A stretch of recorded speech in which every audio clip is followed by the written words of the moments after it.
Hello,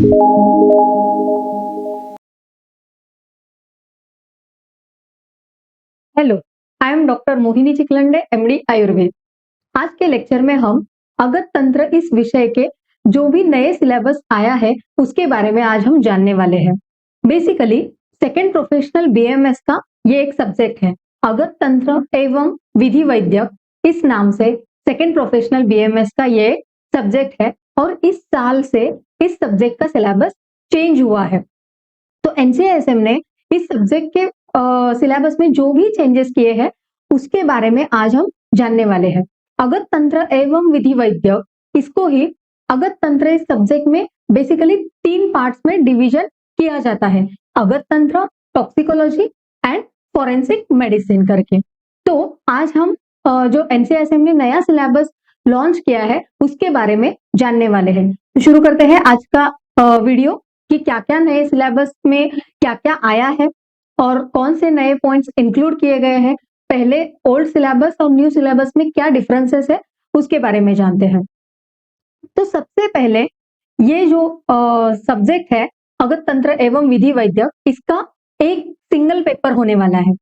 मतलब जो university exam रहेगी आपकी, उसमें इस सब्जेक्ट का सिर्फ एक ही पेपर रहने वाला है 100 मार्क्स का, और इस सब्जेक्ट का आपको प्रैक्टिकल एग्जाम भी देना पड़ने वाला है। मतलब आप इसको प्रैक्टिकली भी जानना इस सब्जेक्ट को आपके लिए बहुत ज्यादा महत्वपूर्ण है।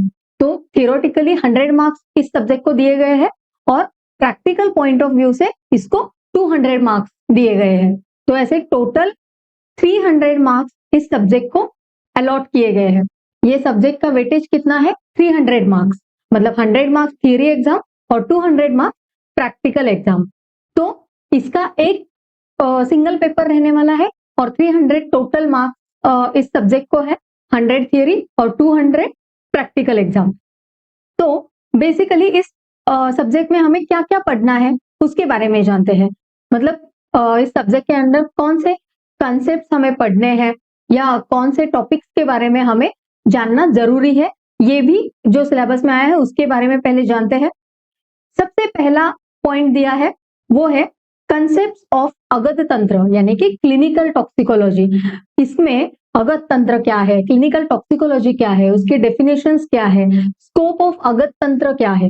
क्योंकि अगत तंत्र ये अष्टांग आयुर्वेद का एक अंग बताया है, एक ब्रांच बताया है। दंष्ट्रा करके जो काय बाल ग्रह ऊर्ध्वांग शल्य दंष्ट्रा जरा वृषा, ऐसे जो 8 ब्रांचेस बताए हैं आयुर्वेद के, उसमें से ही एक ब्रांच है वो है अगत तंत्र, यानी कि दंष्ट्रा चिकित्सा। तो इतना महत्वपूर्ण सब्जेक्ट होने के कारण इसमें आपको बहुत सारा सिलेबस दिया गया है, आपको बहुत सारे कॉन्सेप्ट पता होना जरूरी है। तो सबसे पहला पॉइंट दिया है कंसेप्ट ऑफ अगत तंत्र, और इसके अंदर आपको अगत तंत्र मतलब क्या है, क्लिनिकल टॉक्सिकोलॉजी मतलब क्या है, इसका स्कोप क्या है, डेफिनेशन ऑफ विष एंड पॉइजन। मतलब पैरेलली आपको एक तो आयुर्वेद के कॉन्सेप्ट भी जानने हैं और मॉडर्न साइंस के भी कॉन्सेप्ट आपको जानने हैं या पढ़ने हैं। मतलब विष हो गया तो पॉइजन आपको पैरेलली पढ़ना जरूरी है। आपको दोनों साइंस का नॉलेज होना इस सब्जेक्ट के पॉइंट ऑफ व्यू से बहुत ज्यादा इंपॉर्टेंट है। फिर आगे चल के दूसरा एक पॉइंट बताया है वो है विष चिकित्सा, यानी कि मैनेजमेंट ऑफ पॉइजनिंग। दूसरा पॉइंट है विष चिकित्सा, यानी कि जो चरकोक्त 24 विषय उपक्रम बताए हैं उनके बारे में आपको पता होना चाहिए, जो कि आयुर्वेदोक्त चिकित्सा हो गई। फिर मॉडर्न साइंस के हिसाब से आपको पॉइजनिंग की अगर केस आती है तो आपको उस पेशेंट को कैसे ट्रीट करना है, मैनेजमेंट ऑफ पॉइजनिंग कैसे होता है, क्या क्या प्रोटोकॉल्स होते हैं, ये सारे चीजों के बारे में आपको इस पॉइंट के अंदर पढ़ना है। फिर तीसरा पॉइंट दिया है वो है विषाक्त आहार परीक्षा एंड विरुद्ध आहार, यानी कि अगर कोई आहार विषाक्त है, पॉइजन से युक्त है, तो उसको हम कैसे जानेंगे, उसके कुछ परीक्षाएं बताई है आयुर्वेदीय संहिताओं में। तो उन परीक्षा के बारे में आपको पढ़ना है और आगे चल के विरुद्ध आहार ये कॉन्सेप्ट बताया है, जो कि आयुर्वेद का एक क्या बोल सकते हैं हम, एक स्पेशलिटी है विरुद्ध आहार। तो विरुद्ध आहार से क्या क्या होता है, विरुद्ध आहार में कौन कौन से पॉइंट्स आते हैं या किस टाइप के विरुद्ध आहार होते हैं, उसके बारे में आपको पढ़ना यहाँ पे जरूरी है। फिर आगे चल के नेक्स्ट पॉइंट बताया है, वो है गरविश और दुशिविश। मतलब गरविश क्या है, दुशिविश क्या है, अभी आपको ये सुनने के बाद सब पॉइंट्स नए लग रहे होंगे कि ऐसे कभी इसके पहले तो हमने ये शब्द सुने भी नहीं है, या ट्वेल्थ फर्स्ट ईयर में भी हमने ये सुना नहीं है। अभी अचानक ये सारे शब्द आपको नए लग रहे होंगे, पर जब आप ये कॉन्सेप्ट पढ़ेंगे, आपको जब ये सिलेबस में जैसे दिया है पॉइंट वाइज, आप अगर इसकी पढ़ाई करेंगे तो आपको ये सारे कॉन्सेप्ट इजीली समझ आएंगे। तो गरविश क्या होता है, दुशिविश क्या होता है, उनके क्या प्रकार होते हैं, कंटेम्प्ररी एस्पेक्ट ऑफ गरविश एंड दुशिविश, मतलब मॉडर्न साइंस के हिसाब से हम इसको कैसे देख सकते हैं, या रिसर्च अपडेट्स इन गरविश एंड दुशिविश। तो रिसर्चेस क्या हुए हैं रिसेंटली, क्या क्या उसमें नए अपडेट्स आए हैं, ये सारे पॉइंट्स आपको इस पॉइंट के अंदर पढ़ने हैं। फिर आगे चल के नेक्स्ट पॉइंट है विष उपद्रव and diseases caused due to exposure to विष और पॉइजन। मतलब विष के जो उपद्रव होते हैं, यानी विष के साथ संपर्क आने के बाद जो भी उपद्रव होते हैं, जो लक्षण हमें दिखते हैं, वो कौन से होते हैं, किस प्रकार के होते हैं, ये सब चीजों के बारे में आपको इस पॉइंट के अंदर पढ़ना है। फॉर एग्जाम्पल हो गया विष उपद्रव, यानी कि विष के साथ संपर्क आने के बाद आपको जो भी लक्षण दिखते हैं, जो भी आपको सिम्टम्स दिखते हैं, वो विष उपद्रव के अंदर आपको पढ़ने हैं। फिर ड्रग इंड्यूस्ड टॉक्सिसिटी हो गई कि कोई लॉन्ग टर्म पर्टिकुलर ड्रग का सेवन कर रहा है तो उसकी टॉक्सिसिटी कैसे शरीर पर उसका प्रभाव रहता है, या फिर शरीर पे जो भी स्त्रोतस है, जो भी सिस्टम्स है, उस पर क्या असर होने वाला है, ये सारे पॉइंट्स आपको इस पॉइंट के अंदर पढ़ने हैं। फिर ऑक्यूपेशनल हजार्ड्स हुआ कि कोई पर्टिकुलर ऑक्यूपेशन में अगर विषय से रिलेटेड कुछ चीजों को हैंडल करता है पर्टिकुलर पर्सन, तो उसको क्या क्या ऑक्यूपेशनल हजार्ड्स हो सकते हैं, उसको हम कैसे ट्रीट करते हैं, या उसको अवॉइड करने के लिए कौन कौन से मेजर्स यूज करने चाहिए, ये सब पॉइंट्स आपको इस अंडर पढ़ने हैं। फिर आगे चल के नेक्स्ट पॉइंट है एनवायरमेंटल टॉक्सिकोलॉजी। मतलब इसके अंडर आपको विषाक्त वायु क्या है, जल क्या है, विषाक्त भूमि क्या है, मतलब एयर, वाटर और लैंड पोल्यूशन के बारे में आपको जानना है। या फिर आपने अगर चरक संहिता पढ़ी होगी या आपको पता होगा, तो चरक संहिता विमान स्थान में जनपदोध्वंस करके एक कॉन्सेप्ट आया है, वहां पर भी इसी चीजों के बारे में डिस्कस किया है। तो आपको इस पॉइंट के अंदर एनवायरमेंटल टॉक्सिकोलॉजी, इस पॉइंट के अंदर आपको आयुर्वेदीय प्लस मॉडर्न साइंस, ऐसे दोनों को पैरेलली आपको स्टडी करना है। फिर effect of biological, chemical and nuclear warfare, ये क्या है, इकोटॉक्सिकोलॉजी क्या है, बायोमैग्निफिकेशन क्या है, टॉक्सिको विजिलेंस क्या होता है, ये सारे जो पॉइंट्स है, ये सारे जो कॉन्सेप्ट्स है, आपको इस एनवायरमेंटल टॉक्सिकोलॉजी इस पॉइंट के अंदर पढ़ने हैं। फिर आगे चल के दूसरा जो पॉइंट है डर्मेटोलॉजिकल मैनिफेस्टेशंस ऑफ विष और पॉइजन। मतलब क्या कहा है, डर्मेटोलॉजिकल यानी कि डर्मेट यानी कि स्किन लेवल पर क्या क्या लक्षण दिखते हैं, स्किन लेवल पर क्या क्या संप्राप्ति पैथोलॉजी होती है और उसके सिम्टम्स कैसे होते हैं, इसके बारे में आपको इस पॉइंट के अंदर पढ़ना है। यानी कि कॉन्टैक्ट डर्मेटाइटिस हो गया और उसकी मैनेजमेंट हो गई। मतलब किसी पॉइजन को आपने गलती से हाथ लगाया या आपके स्किन के साथ उस पॉइजन का कांटेक्ट आने के बाद आपके स्किन लेवल पर क्या क्या पैथोलॉजी होती है, क्या क्या सिम्टम्स दिखते हैं, ये सारी चीजों के बारे में आपको इस पॉइंट के अंदर पढ़ना है। अगर ऐसे सिम्टम्स आते हैं तो उसकी चिकित्सा कैसे करनी है, उसको ट्रीट कैसे करना है, ये सारा जो थियरी या प्रैक्टिकल दोनों भी एप्लीकेशन जो है इस पॉइंट का, तो डर्मेटोलॉजिकल मैनिफेस्टेशंस ऑफ विष और पॉइजन इस पॉइंट के अंदर आपको पढ़ना है। फिर आगे चल के नेक्स्ट पॉइंट दिया है थेराप्यूटिक यूटिलिटी ऑफ अगध योग। मतलब हम लोग पढ़ रहे हैं अगध तंत्र, तो अगध योग यानी कि आयुर्वेद में कुछ ऐसे कुछ योग बताए हैं, कुछ कॉम्बिनेशंस बताए हैं जो कि अगध करके काम करते हैं, यानी कि जो विष पर काम करते हैं, विष का प्रभाव कम करने के लिए ऐसे कॉम्बिनेशंस चरक संहिता में, सुश्रुत संहिता में आपको देखने के लिए मिलेंगे, पढ़ने के लिए मिलेंगे। तो ये जो भी ऐसे अगध योग है उसके बारे में आपको इस पॉइंट के अंडर पढ़ना है। फॉर एग्जाम्पल हो गया दुषी विषारी अगध, बिलवादी अगध, दशांग अगध, मूर्वादी अगध हो गया। ये सारे जो अगध है इनमें कौन कौन से द्रव्य है, इनके घटक द्रव्य क्या है और इनकी मात्रा कैसी होती है, कैसे बनाते हैं, किस मात्रा में इसको हम यूज करते हैं और इसका जिस तरीके से फलश्रुति होती है हर एक कल्प की, तो इन अगधों की फलश्रुति क्या है, इन सारे पॉइंट्स के बारे में आपको इस अगध योग के अंडर आपको ये सारे पॉइंट्स पढ़ने हैं।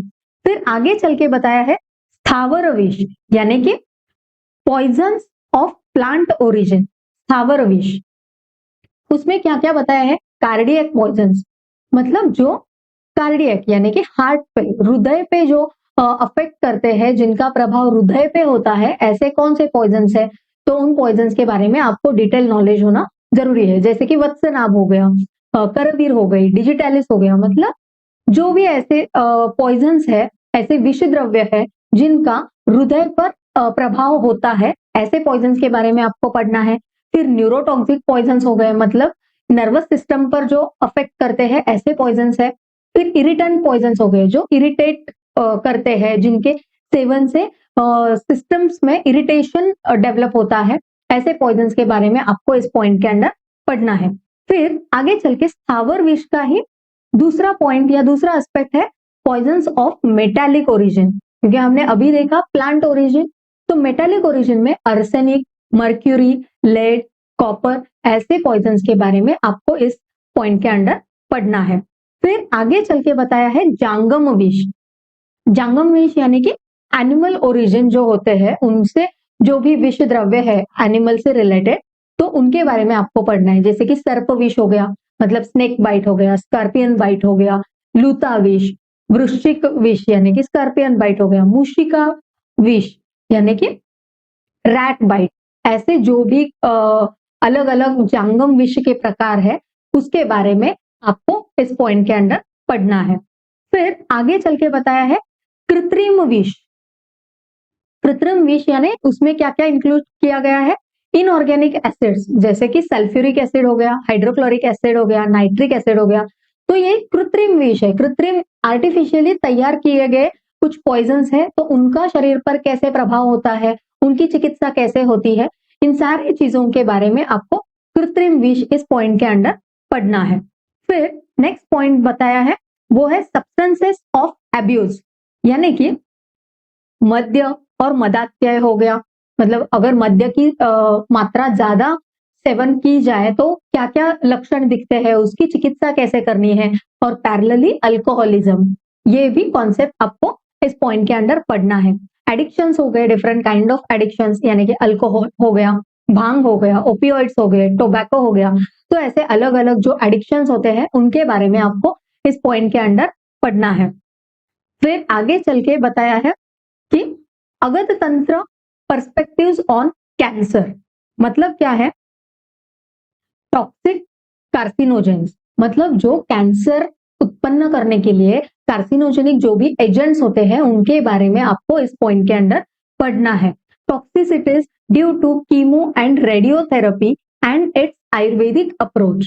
अभी आपको पता होगा कि कैंसर इतना ज्यादा मात्रा में हमें देखने को मिलता है, या पेशेंट की संख्या इतनी ज्यादा हो गई है, तो उनको जो ट्रीटमेंट के लिए कीमो दिया जाता है, रेडियोथेरेपी दिया जाता है, उनका शरीर पर और सिस्टम्स पर क्या अफेक्ट करते हैं वो ऐसे ट्रीटमेंट्स, ऐसे रेडिएशंस, और उनका हम आयुर्वेदिक दृष्टि से कैसे हम विचार करते हैं और उनकी चिकित्सा हम कैसे कर सकते हैं, इनके बारे में आपको इस पॉइंट के अंदर पढ़ना है। फिर नेक्स्ट पॉइंट आता है फॉरेंसिक मेडिसिन, जिसको हमने शुरू में कहा कि अगध तंत्र, ये जो सब्जेक्ट है ये अगध तंत्र, टॉक्सिकोलॉजी एंड फॉरेंसिक मेडिसिन, ऐसे तीनों का जो कॉम्बिनेशन करके ये सब्जेक्ट बनाया है।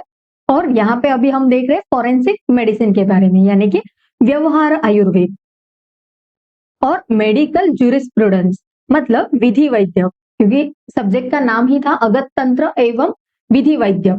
तो इनमें आपको इस पॉइंट के अंदर आपको क्या क्या देखना है, तो फॉरेंसिक मेडिसिन मतलब क्या है, मेडिकल ज्यूरिस्प्रूडेंस मतलब क्या है, introduction to Indian Penal Code, क्योंकि आपने शायद किसी मूवीज में, वेब सीरीज में, किसी सीरियल्स में आपने सुना होगा कि आईपीसी होता है, सीआरपीसी होता है। तो ये क्या होता है? आईपीसी यानी कि इंडियन पिनल कोड होता है, सीआरपीसी यानी कि क्रिमिनल प्रोसीजर कोड होता है। जो भी क्राइम्स होते हैं उसको हर एक क्राइम को हर एक सेक्शन में अलॉट किया गया है, या हर एक क्राइम के लिए एक एक सेक्शन अलग अलग एक्सप्लेन किए गए हैं लॉ में। तो ऐसे कौन से सीआरपीसीज होते हैं, आईपीसीज होते हैं, या कौन सा क्राइम किस सीआरपीसी में आता है, इन सारे चीजों के बारे में आपको यहाँ पे पढ़ना एक्सपेक्ट किया जाता है। फिर आगे चल के बताया है वैद्य सद्वृत्त, यानी कि duties and responsibilities of medical practitioner, यानी कि मेडिकल इथिक्स क्या होते हैं और उनको कैसे फॉलो करना होता है, कोड ऑफ कंडक्ट क्या होता है, चरक ओथ, हिपोक्रेटिक ओथ यानी कि क्या होता है, एनसीआईएसएम जो अभी सिलेबस हम जो डिस्कस कर रहे हैं एनसीआईएसएम के द्वारा, तो एनसीआईएसएम ये जो बॉडी है इनका कंस्टिट्यूशन कैसे होता है, इनके ऑब्जेक्टिव्स क्या है, इनका फंक्शन कैसे होता है, या ये जो इंस्टीट्यूशन या जो भी ये बॉडी है एनसीआईएसएम की, तो इनके फंक्शंस कैसे होते हैं, ये सारी बातें आपको इस पॉइंट के अंदर पढ़नी है। फिर duties, rights and privileges of a registered medical practitioner, यानी कि ऐसे जो भी वैद्य से रिलेटेड, डॉक्टर से related, as a practitioner, as a clinician आपके कुछ ड्यूटीज होती है, आपके कुछ रिस्पॉन्सिबिलिटीज होती है, तो वो कौन सी होती है, कैसे उनको हम डेली प्रैक्टिस में हमें वो कंडक्ट करना चाहिए, इनके बारे में आपको इस पॉइंट के अंदर पढ़ना है। फिर आगे चल के दूसरा पॉइंट है लीगल प्रोसीजर्स, मतलब यहाँ पे आपको फॉरेंसिक पढ़ना है, लीगल जो भी प्रोसीजर्स होते हैं उनके बारे में पढ़ना है, जो भी मतलब कोड्स होते हैं, इंडियन पिनल कोड हो गया, क्रिमिनल प्रोसीजर कोड हो गया, ऐसे कोड्स के बारे में आपको पढ़ना है। कुछ ऐसे एक्ट होते हैं उनके बारे में भी आपको इस सब्जेक्ट के अंदर पढ़ना है।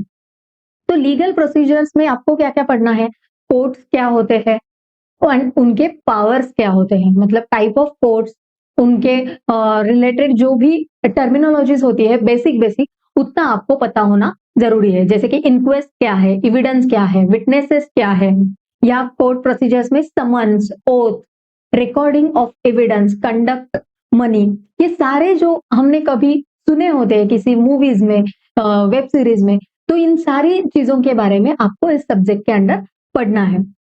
फिर आगे चल के बताया है पर्सनल आइडेंटिटी, मतलब किसी की आइडेंटिटी अगर हमें फाइंड आउट करनी है तो उनके लिए जो पॉइंट्स बताए कि identification of data, age, race, religion, sex, मतलब आपने शायद कभी देखा होगा मूवीज में कि कोई मर्डर हुआ होता है बहुत साल पहले और बॉडी का स्केलेटन में रूपांतरित हुआ होता है, और उससे हमें वो लोग बताते हैं कि वो फीमेल बॉडी है, मेल बॉडी है, तो ये कैसे फाइंड आउट करते हैं वो लोग, या उसकी क्या प्रोसीजर होती है, कौन से ऐसे टेक्निक्स होते हैं, तो इन सारी चीजों के बारे में आपको पर्सनल आइडेंटिटी के पॉइंट के अंदर ये सारी चीजें पढ़नी है।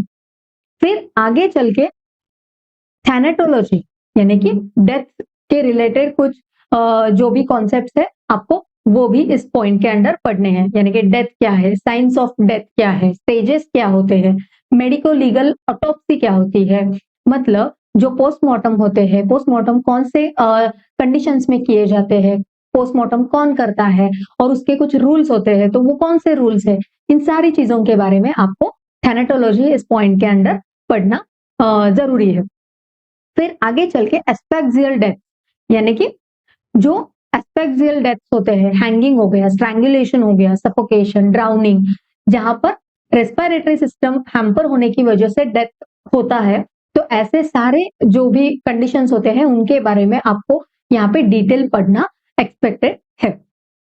फिर आगे चल के है इंजुरी, इंजुरी में बताया है basics of injury, mechanical injury क्या है, फायर आर्म इंजुरी क्या है, थर्मल इंजुरी हो गई, डाउरी डेथ हो गए, तो ये जो कॉन्सेप्ट है इनको आपको डिटेल में इंजुरी इस पॉइंट के अंदर पढ़ना है। फिर आगे चल के आता है प्रेगनेंसी, डिलीवरी एंड अबॉर्शन, इस पॉइंट के अंदर आपको medico legal aspect of pregnancy, delivery, infanticide and battered baby syndrome, इन चीजों के बारे में आपको पढ़ना है। अबॉर्शन अगर करना है तो कितने दिनों तक हम अबॉर्ट कर सकते हैं, अबॉर्शन करने के राइट्स किसके पास है, कौन डिसाइड करता है कि अबॉर्शन करने के लिए ये सही है कि नहीं, और एबॉर्शन करने के लिए कुछ क्राइटेरियाज है, तो वो कौन से क्राइटेरियाज है, ये सारी बातें आपको इस पॉइंट के अंदर पढ़ना है। फिर आगे चल के बताया है सेक्सुअल ऑफेंसेस, यानी कि रेप क्या है और रेप किस उसका सेक्शन क्या है, कौन से सेक्शन में रेप को काउंट किया जाता है, medico legal aspects of sexual offences हो गया, protection of children from sexual offences, ये जो एक्ट है उसके बारे में आपको पढ़ना है। फिर आता है फॉरेंसिक साइकेट्री, मतलब common symptoms associated with psychiatric disorders, lucid interval, यानी कि जो भी साइकेट्री से रिलेटेड जो भी पॉइंट्स है फॉरेंसिक साइकेट्री के अंडर आपको पढ़ना है। फिर मेंटल हेल्थ एक्ट हो गया, तो ऐसे अलग अलग एक्ट भी है जो आपको इस सब्जेक्ट के अंडर पढ़ने हैं। फिर नेक्स्ट पॉइंट है फॉरेंसिक साइंस लैबोरेटरी, यानी कि हायरार्की क्या है, hierarchy and major divisions of forensic lab services, तो उनके से वो कंडक्ट किया जाता है। फिर उनकी हायरार्की कैसे होती है, जो लैब टेस्ट होते हैं फॉरेंसिक लैब टेस्ट, तो वो किस लेवल पे होते हैं, कौन कौन से टेस्ट होते हैं, इन सारी चीजों के बारे में आपको इस पॉइंट के अंदर पढ़ना है।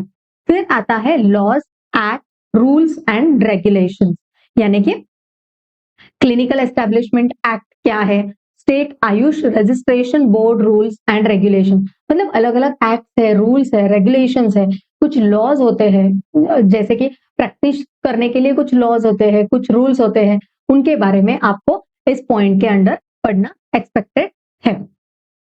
तो ये हो गया थ्योरी पेपर, मतलब पहले हमने देखा कि अगत तंत्र एवं विधि वैद्यक ये जो सब्जेक्ट है ये टोटली 300 मार्क्स का है, उसमें 100 मार्क्स थ्योरी पेपर के लिए है और 200 मार्क्स प्रैक्टिकल एग्जाम के लिए है। तो 100 मार्क्स में आपको इतना सारा सिलेबस अलॉट किया गया है और आपको इस सब्जेक्ट में इतने सारे पॉइंट्स पढ़ना एक्सपेक्ट किया जाता है आपसे। तो इस 100 मार्क्स के लिए मतलब यूनिवर्सिटी एग्जाम के लिए तो इम्पोर्टेंट है ही, बट आगे चल के प्रैक्टिस के लिए या प्रैक्टिकल पॉइंट ऑफ व्यू से as a clinician, as a practitioner, आपको ये सारे पॉइंट्स बहुत ज्यादा इंपॉर्टेंट होने वाले हैं। तो इसीलिए ये सब्जेक्ट उतना ही इम्पोर्टेंट है और जो इसको मार्क्स अलॉट किए गए हैं वो जितने भी है उस मार्क्स में हर एक पॉइंट पे जो एमसीक्यू, एसएक्यू, एलएक्यू बनता है वो यूनिवर्सिटी एग्जाम के लिए भी उतना ही इम्पोर्टेंट है। फिर आगे चल के हमने देखा कि अभी तक इसका इस सब्जेक्ट का एक पेपर होने वाला है, यानी कि 100 मार्क्स का थ्योरी एग्जाम होने वाला है और जो भी प्रश्न इस क्वेश्चन पेपर में आने वाले हैं वो सारे प्रश्न आपको कंपलसरी सॉल्व करने हैं, आपके लिए कोई भी ऑप्शनल क्वेश्चन नहीं रहेगा। जितने भी प्रश्न पूछे जाएंगे you have to attend all the question. तो 3 प्रकार के बेसिकली क्वेश्चन के टाइप्स रहेंगे। सबसे पहला रहेगा multiple choice question, short answer question और लॉन्ग आंसर क्वेश्चन। तो एमसीक्यू, एसएक्यू और एलएक्यू, ऐसे 3 प्रकार के प्रश्न पूछे जाएंगे। 100 मार्क्स का पेपर रहेगा, सिंगल पेपर है इस सब्जेक्ट का। तो इसमें एमसीक्यू 20 एमसीक्यू पूछे जाएंगे, मतलब नंबर ऑफ क्वेश्चंस कितने रहेंगे 20 एमसीक्यू पूछे जाएंगे और हर एक एमसीक्यू को 1 मार्क अलॉट किया गया है। तो ऐसे बनते हैं आपके 20 मार्क्स। फिर नेक्स्ट है एसएक्यू, यानी कि शॉर्ट आंसर क्वेश्चन। ऐसे आपको 8 क्वेश्चंस पूछे जाएंगे और हर एक क्वेश्चन को 5 मार्क्स अलॉट किया गया है। ऐसे बनते हैं 40 मार्क्स। और लास्ट वन जो है एलएक्यू, यानी कि लॉन्ग आंसर क्वेश्चन।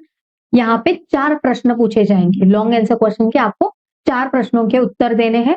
हर एक प्रश्न 10 मार्क का होगा और ऐसे होते हैं टोटल 40 मार्क्स। तो 20 मार्क्स के एमसीक्यू, 40 मार्क्स के एसएक्यू और 40 मार्क्स के एलएक्यू, ऐसे टोटल थियरी पेपर होता है 100 मार्क्स का। तो ये हो गया क्वेश्चन पेपर का एक जस्ट फॉर्मेट कि किस प्रकार से प्रश्न पूछे जाने वाले हैं या किस प्रकार के क्वेश्चंस एग्जाम में आ सकते हैं।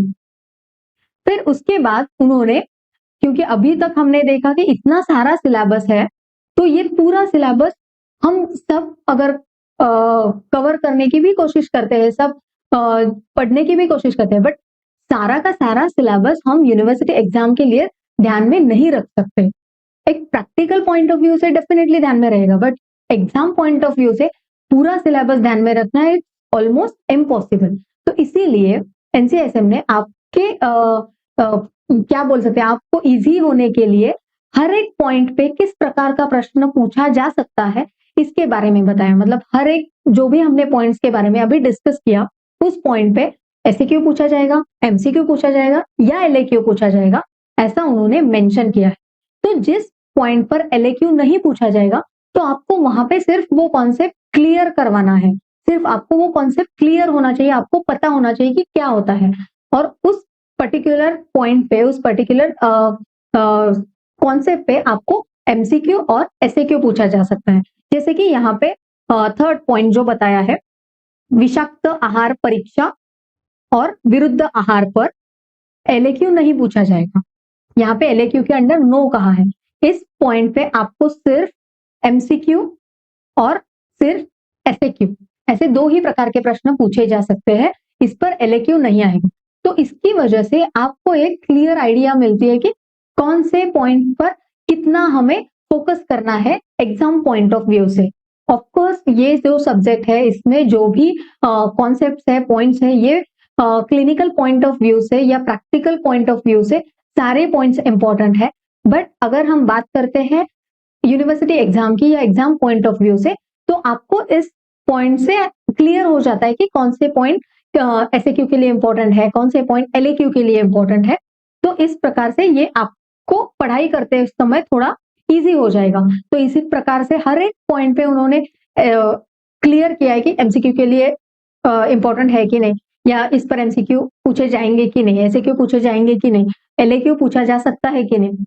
तो ये सारे यहाँ पे क्लियर करने की वजह से आपको एक क्लियर आइडिया मिलती है कि किस प्रकार से आपको पढ़ाई करनी है। तो ऐसे टोटल अगत तंत्र एवं विधि वैद्य, ये जो सब्जेक्ट है, ये टोटल 100 मार्क्स का थ्योरी पेपर आपको यहाँ पे हमने अभी डिस्कस किया कि जो भी पॉइंट्स दिए हैं उसके अंडर आपको क्या क्या पढ़ना एक्सपेक्टेड है और किस प्रकार से आपको ये पढ़ाई करनी इंपॉर्टेंट है। तो आज हमने सिलेबस, पूरा जो सिलेबस एनसीआईएसएम ने नए तरीके से लॉन्च किया है, उसके बारे में अभी हमने जाना। अगर आपको ये सारा सिलेबस इजी तरीके से, आसान तरीके से अगर पढ़ना है, तो मौर्य पब्लिकेशन जो है वो अगत तंत्र लेक्चर सीरीज शुरू कर रहा है। अगर आपको ये लेक्चर सीरीज ज्वाइन करनी है, तो आप हमसे जुड़ सकते हैं। आपको सिर्फ प्ले स्टोर पे जाके मौर्य पब्लिकेशन ऐप डाउनलोड करना है। उसकी iOS और एंड्रॉयड लिंक, ऐसे दोनों भी लिंक आपको डिस्क्रिप्शन बॉक्स में मिलेंगे। या फिर अभी डिस्प्ले पर एक नंबर डिस्प्ले हो रहा होगा, तो उस नंबर पर कांटेक्ट करके भी आप ये अगत तंत्र लेक्चर सीरीज ज्वाइन कर सकते हैं और हमसे जुड़ सकते हैं, ताकि आपको ये पूरा सिलेबस आसान तरीके से समझ में आए, आपको ज्यादा से ज्यादा स्कोर करने के चांसेस हो, या फिर जो भी ट्रिक्स होते हैं ध्यान कुछ पॉइंट्स ध्यान में रखने के लिए। तो इन सारी चीजों के लिए आप हमसे जुड़ सकते हैं और हमारा अगत तंत्र लेक्चर सीरीज ज्वाइन कर सकते हैं। Thank you.